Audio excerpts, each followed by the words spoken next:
Hello दोस्तों, आज आई है मेरे साथ सुधा भदौरिया जी, जो कई दिनों से मिलना चाह रही थी मुझसे। और एक लास्ट टाइम भी जब मैं आई थी तो ये रह गई थी मुझसे मिलना, और ये अभी मुझे हॉस्पिटल में मिली है और मुझे बहुत खुशी हुई इनसे बात करके और इनसे मिलके। और आज मैं आपको भी इनसे मिलाना चाहूँगी और हम इनसे पूछेंगे इनके बारे में, कैसा रहा इनका ट्रीटमेंट का सफ़र, और अभी कैसी हैं, कितने बड़े बाल हो गए, कितना टाइम हो गया इनको, बहुत सारी बातें करेंगे। तो सुधा जी कैसी हैं आप? मैं अच्छी हूँ, अभी तो इस टाइम तो अच्छी हूँ। कितना टाइम हो गया आपको? मेरा ट्रीटमेंट हो गया 1 साल हो गया चलते हुए। लास्ट ईयर फर्स्ट जो सर्जरी हुई थी वो अक्टूबर में, नहीं 1 नवंबर को हुई थी। 1 साल हो गया? हाँ, अब हो जाएगा 1 नवंबर को। लास्ट मंथ कौन सा ट्रीटमेंट कंप्लीट हो गया आपका? क्योंकि मैं तो उसी से काउंट करती हूँ। अच्छा, मतलब अभी कंप्लीट नहीं हुआ तो थेरेपी चल रही है। अच्छा, ऐसे? हाँ, टारगेट थेरेपी चल रही है मेरी।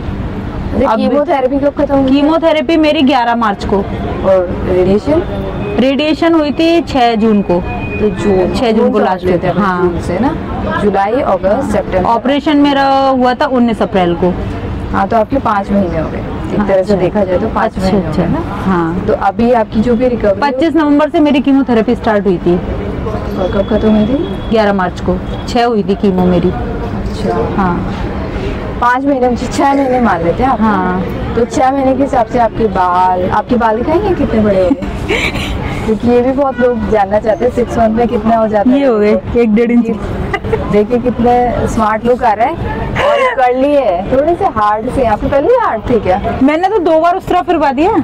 अच्छा, मतलब हाँ, अच्छे के लिए ना। हाँ, मतलब मेरे उसको 11 मार्च को जब कीमो खत्म हुई तो 20 दिन तो वो हो गए। हाँ। और मई और जून के एंड में मैंने मतलब साफ करवा दिए। फिर जैसे आपके हल्के हल्के आने बहुत जगह आ ही नहीं रहते। हाँ, हाँ, तो फिर मैंने ना 1 महीने के और बढ़ाए, मई में, फिर मई के एंड में फिर साफ।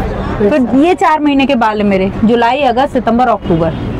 अच्छा। हाँ, ये और देखिए ये सुधा जी है, इनके 3 बड़े बड़े बच्चे हैं। एक बच्चा इनका कॉलेज नहीं जाता, कहीं से भी नहीं लगी है ये, और बहुत एक्टिव रहती है। अब ये कहती है मुझे, अभी बहुत सारी बातें हमारी पहले भी हो चुकी हैं, कहती है आपने पहले से ज़्यादा एक्टिव हो गई है। मतलब एक होता है ना, आपको भगवान ने, ईश्वर ने आपको एक बार झकझोर सा दिया है। अगर मैं अपनी सोच से सुधा जी को कनेक्ट कर पाऊँ, ऐसा हुआ है ना कि झकझोर दिया ना? झकझोर दिया, सच में कभी सोचा ही नहीं था कि ये हो भी सकती है मुझे। मेरी फैमिली में किसी को नहीं, दूर दूर तक। हाँ, हाँ, फर्स्ट चांस मेरा ये ना, ससुराल में ना, मायके में किसी को नहीं। हाँ। और अभी आप क्या एक्टिविटी क्या करती हैं? मैं घर का सारा काम करती हूँ, झाड़ू पोछा, बर्तन, खाना, बच्ची को भी कोचिंग से ले जाना। मतलब वो आती है शाम को तो उसको लेके जाती हूँ गांधी पथ से। अच्छा, 5 किलोमीटर से डेली। और आप एक्सरसाइज 1 घंटे की वॉक डेली है मेरी कंपलसरी। चाहे मुझे 10 बज जाए रात के, लेकिन मैं करके आती हूँ, चाहे 11 बजे आऊँ लौट के। वॉक नहीं छूटती मेरी, केवल करवा चौथ वाले दिन छूटी थी।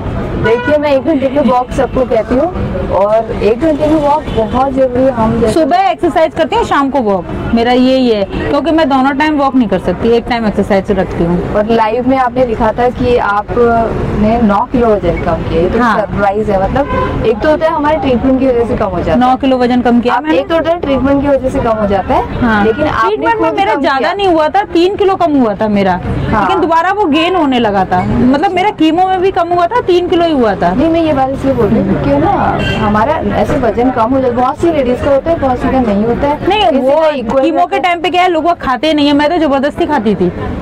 नहीं, मैं इसीलिए पूछ रही हूँ क्योंकि हम क्या कम हो जाते हैं तो हम उसको सोचते हैं हमने कम किया नहीं। ट्रीटमेंट का हिस्सा होता है कि कम हो जाता है, लेकिन आपका आपने किया। अभी मैंने जैसे मतलब अक्टूबर से मैंने किया है, सच बताऊँ बात, डाइट तो उसमें मेरा 5 से 6 किलो वजन कम हुआ है अक्टूबर में ही, डाइट से। हाँ, डाइट मतलब मैं हेल्दी डाइट लेती हूँ। कच्चा नारियल हुआ, 1 सेब हुआ, 1 खीरा हुआ, 1 टमाटर और 1 चुकंदर, इसका मेरा सैलेड रहता है सुबह मॉर्निंग में नहीं, दोपहर में, लंच के टाइम। लंच में खाना नहीं खाती। अच्छा। मैं कोई भी अनाज नहीं लेती, मतलब सुबह से शाम तक, केवल शाम को खाना खाती हूँ 7 बजे।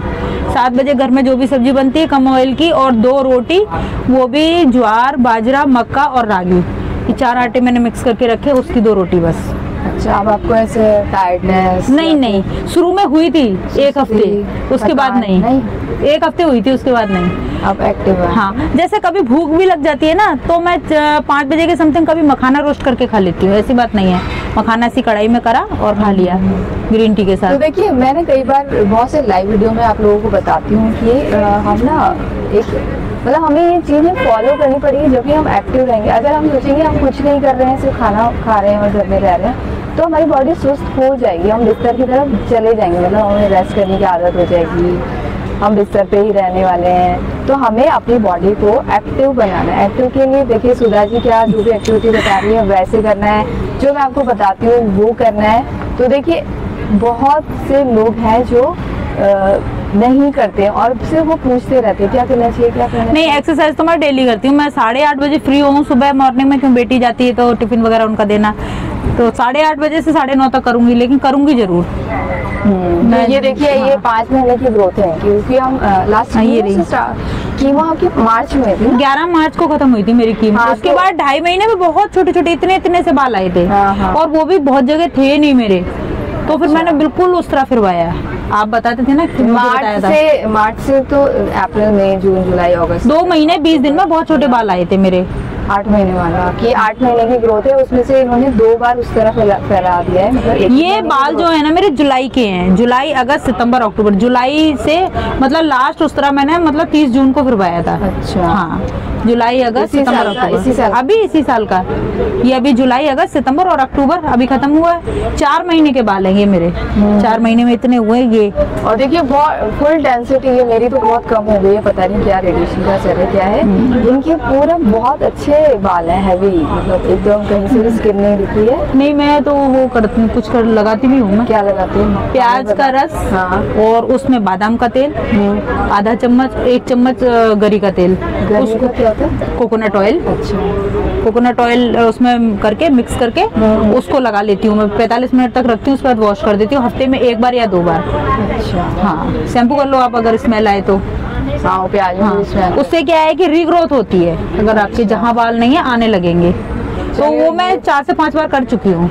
उससे हुआ है आपका? उससे मेरी ग्रोथ हुई है हल्की फुल्की, फर्क पड़ा? हाँ, फर्क पड़ा है उससे काफी जगह। अभी भी देखो यहाँ पर हल्के हैं। और इन्होंने 9 किलो वजन कम किया है। अब कितना वजन हो गया आपका? आज अभी चेक ही नहीं किया, पिछली बार 65 था, 64.7 था मतलब।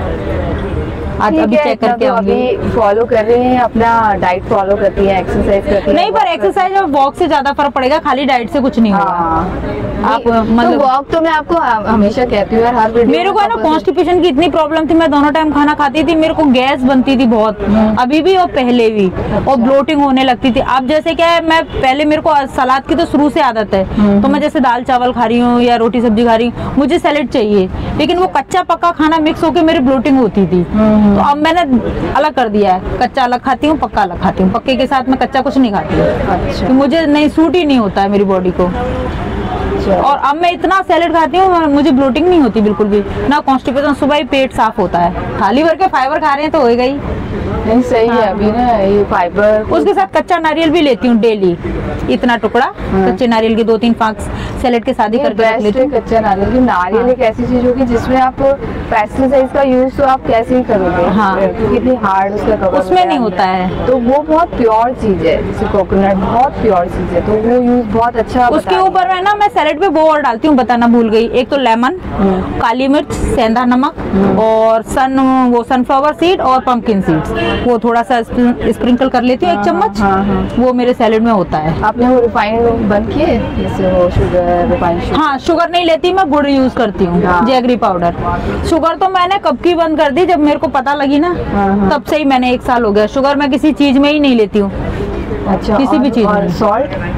सॉल्ट, सेंधा नमक, और ऑयल सरसों का, सरसों कच्ची घनी, हाँ कच्ची घनी वाला सरसों का ही लेती हूँ। हाँ, तो यही सब मैक्सिमम लोग ना, सरसों का तेल और गाय का घी, हाँ, 2 ही चीज यूज करती हूँ।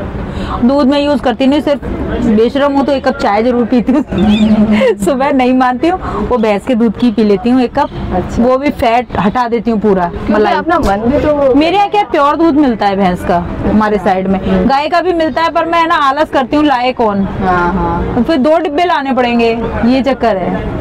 इसलिए मैं कहीं ले आती हूँ। आपको बाकी सब ठीक है आपका? बाकी सब ठीक है, कोई दिक्कत नहीं है, बस थोड़ा सा हाथ में ही पेन होता है, वो भी सही हो जाएगा धीरे धीरे टाइम के साथ। और आपकी मैरिड लाइफ में कोई असर हुआ है इसका? नहीं। हस्बैंड एकदम सपोर्टिव? अरे हस्बैंड तो कह रहे खाना बच जाए तो बाहर कुत्तों को डालना, तुझे नहीं खाना है बासा खाना कभी भी। अब कुछ भी नहीं। हाँ बहुत ज्यादा। वो तो अब भी नॉन में एक थे, तो उनकी वाइफ को भी कैंसर था, तो वो एक्सपायर हो गई, तो रो रहे। मैंने कि मैं थोड़ी चली गई हूँ, मैं जिंदा हूँ। मैंने कि अभी नहीं जा रही कहीं भी, चिंता मत करो। मेरे हस्बैंड लोग ऐसे ही होते हैं। मेरे हस्बैंड भी बहुत खुश है, वो तो बहुत सपोर्टिव है, बहुत ज्यादा। वो क्या, बच्चे भी सारे, मतलब सब मेरे साथ। तो हॉस्पिटल में बच्चे भी कितना भागे हैं, कई बार ये नहीं आ पाए तो बच्चे भागे हैं मेरे हमेशा। तो अब आपकी लाइफ में कुछ चेंज आया? इसका मतलब आपने इस चीज को पॉजिटिव लिया या नेगेटिव? मैंने नेगेटिव स्टार्टिंग में लिया था। स्टार्टिंग में मैं बहुत रोई थी जब पता लगा था। फिर धीरे धीरे मतलब, और ऑपरेशन के बाद मुझे कीमो में इतनी दिक्कत नहीं हुई जितनी ऑपरेशन के बाद हुई थी। लेकिन मैंने ऑपरेशन का क्या है कि ये हाथ हो गया था ना मेरा, उठता ही नहीं था। लेकिन फिर मैंने कहा हिम्मत नहीं हारनी है सुधा। फिर एक्सरसाइज की दिन में 4-4 बार 5-5 बार जबरदस्ती उठाती इस हाथ को, दीवार से ऐसे उठा के फेंकती थी मैं, तो उठा के, तब मेरा हाथ ही मतलब हुआ सही। मेरा हो गया था 1 महीने में पूरा हाथ आने लगा था ऊपर। अच्छा। हाँ। मतलब देखिए सर्जरी के बाद ना हमें अपना अभी ये पूरा आता है सीधा। देखिए सर्जरी के 1 महीने के अंदर अंदर हमें अपना हाथ पूरा ऊपर लेके जाना है। तो ये इनके भी पूरा एक्सिलरी लिम्फ नोड पूरे निकाल देंगे, जो गुच्छा होता है ना। अभी कुछ नहीं है, यहाँ पे सरसराहट सी चलती है एकदम से, वो पानी आता है ना, तब ज्यादा चलती है। रात में भी मैं सोती हूँ तो अपना हाथ ऐसे मतलब ऊपर करके ही ज्यादातर सोती हूँ। तो थोड़ा सा ध्यान रखना पड़ता है। इससे बचने के लिए क्या क्या करती हैं आप लिम्फेडिमा से बचने के लिए? लिम्फेडिमा से बचने के लिए तो सबसे पहले तो एक्सरसाइज करती हूँ सुबह, ये ऐसे वाली जो होती है ये करती हूँ, और एक हाथ को ऐसे राउंड घुमाने वाली, अच्छा, ये करती हूँ। और दूसरा है मतलब ज्यादातर मतलब ऐसे अपने हाथ को एक्टिव ही रखती हूँ। और रात में मैं ना ज्यादातर ऐसे करके सोती हूँ, हाथ ऊपर करके, अगर सीधी लेटती हूँ, और वरना 2 कुशन लगा लेती हूँ, उनके ऊपर हाथ रख के सोती हूँ। मतलब ये आपसे मतलब ऐसा है कि लिम्फेडिमा से बचने के लिए लिम्फेडिमा का मुझे आराम मिलता है। अच्छा। हाँ, ऐसे मैं हाथ रखती हूँ ना तो ऐसे लगता है कुछ चल रहा है हाथ में। तो जैसे कुशन के ऊपर रख लेती हूँ तो कम महसूस होता है। अच्छा, मतलब रिलैक्स। हाँ, रिलैक्स, नींद आ जाती है अच्छे से। अच्छी। आप पूरी 8 घंटे की नींद लेती हैं? हाँ, 8 घंटे की नींद ले लेती हूँ। डिस्टर्बिंग नींद तो नहीं है आपकी? कभी कभी हो जाती है डिस्टर्बिंग, जैसे किसी का कुछ सोचने लगे, कुछ करने लगे। सबकी लाइफ में भाई थोड़ा बड़ा पार्ट तो होता ही है ना। हाँ, और जब मैं घूम के आती हूँ तो मुझे बहुत अच्छी नींद आती है। जिस दिन नहीं घूमती हूँ उस दिन थोड़ा सा नहीं आती है नींद, क्योंकि 1 घंटे में इतना थक जाते हैं कि कुछ पूछो मत, पैर दर्द करने लगते हैं। तो आप जो भी अभी नए पेशेंट हैं जिसको नया अभी डायग्नोस हुआ है या अभी जो ट्रीटमेंट में है, उनको आप कुछ क्या ऐसी एडवाइस देना चाहेंगे जो आपने इस पूरे सफर से क्या सीखा? उनको यही एडवाइस देना चाहूंगी कि पॉजिटिव रहें, हिम्मत ना हारें, समय के साथ सब सही हो जाएगा। और पूरा रूटीन फॉलो करें। अपने खान पान पे सबसे ज्यादा ध्यान रखें, खान पान और वर्कआउट, उस पर सबसे ज्यादा ध्यान रखना पड़ेगा, नहीं तो फिर दिक्कत हो जाती है। ये नहीं कि आपको मतलब घर में पूड़ियाँ बन रही हैं तो पूड़ी खा रहे हैं, भटूरे बन रहे हैं तो भटूरे खा रहे हैं, नहीं, ऐसा नहीं करना है। आपको अपने लिए रोटी अलग से बनानी पड़ेगी, करना पड़ेगा इतना। मैं भी करती हूँ। मतलब एकदम स्ट्रिक्ट भी नहीं है, साल में 6 महीने में 1-2 बार? हाँ, नहीं, जैसे आपका जैसे समय हो जाए ना, थोड़ा सा 3-4 साल हो, हाँ, 2 मतलब कम से कम 1 ईयर भी हो जाए तो आप कभी खा लो, जैसे आपको खानी है कोई दिक्कत नहीं, 2 पूरी खा लो। जब आदमी छोड़ देता तो खाया भी नहीं जाता उससे। शुरुआत के जो 3 साल उसमें तो होता है ना रीअकरेंस का। हाँ, एक मैं आपसे पूछना चाहती हूँ, रीअकरेंस का आपको डर रहता है कि दोबारा तो नहीं हो जाएगा? मुझे दोबारा ना हो जाए उससे बचने के लिए काफी कोशिश कर रही हूँ मैं। नहीं, मतलब दिमाग में प्रेशर है? कभी कभी लगता है, मतलब वैसे नहीं लगता लेकिन मुंह से निकल जाता है कभी कभी। जैसे ये कहते हैं कि तू चावल नहीं खा रही है, मैंने कहा दोबारा थोड़ी करनी है बीमारी, तू पूड़ियाँ नहीं खा रही है। हाँ, ऐसे कहती हूँ मैं, बस खाना खाया कर, पतली हो गई है, ये हो गया वो हो गया। मैंने कहा मुझे पतला ही होना है, मुझे नहीं होना है। हाँ, नहीं, सही है। एक पतला भी उतना मतलब बहुत अंडरवेट भी नहीं होना है, अपने वेट के अकॉर्डिंग। नहीं, जैसे मान लो 5.3 मेरी हाइट है तो कम से कम 53 या 54 किलो वजन हो तो कोई दिक्कत नहीं, 55 भी हो, उससे ज्यादा तो फिर वो ओवरवेट ही हो जाएगा। सही है। तो सुधा जी से बात करके बहुत अच्छा लगा। सुधा जी, मुझे भी उपासना जी से मिलकर बहुत अच्छा लगा। इन्होंने अपनी पूरी मन की बातें कही है, कुछ भी बनावटी नहीं है इसमें, जैसी है वैसी ही है, जैसी जिस रूप में मेरे सामने आई है। बहुत, मेरी तो मनोकामना पूरी हो गई। मुझे उपासना जी से मिलना था, मिल ली। चलो।